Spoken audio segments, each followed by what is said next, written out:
Do'stlar, yana bitta yaxshi lokatsiyadan sotuvga uy chiqmoqda. Kirgili Politexnika universitetida oldida joylashgan 4 qavatli uylarni 2-qavatidan 2 xonali kvartira sotuvga chiqmoqda. Lokatsiyaning yaxshiligi mana shu institutda oldida bo'lganligi. Misol uchun ijaraga qo'yib foydalanaman desangiz yoki o'zingiz domla bo'lsangiz, mana shu o'zim yashayman, yaqinroq bo'ladi desangiz, juda ham zo'r variant. Qavati ham zo'r, 2-qavatda joylashgan. Qarang, bu birinchi xonasi.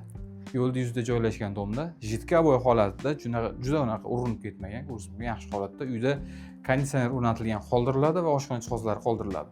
Balkoni mavjud, eng qizig'i isitish tizimlari qilingan, ikkitadan radiatorlar o'rnatilgan. Bu tomonda ikkinchi xonasini ko'rishingiz mumkin. Holatlari yaxshi holatda, romlari akfa va bu tomonda oshxonasini ko'rishingiz mumkin.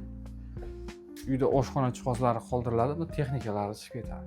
Romlari akfaytda o'tganimizdek, bu tomon tashqaridan kirish qismi koridor. Bu yerda umumiy sanuzel joylashgan, kafirlar qilingan, holatlari yaxshi holatda turibdi. 2-qavatda joylashgan ushbu 2 xonali kvartira isitish tizimlari ham mavjud, konditsioner, oshxona jihozlari qoldirilyapti. Narxi segilar tomonidan $24,000 srochna baholanyapti. Albatta, kami bor. Qiziqarli video raqamlarga aloqaga chiqsangiz bo'ladi. Bizga obuna bo'lib qo'ying, sizlarga bundan ham yaxshi uylarni ulashib boramiz.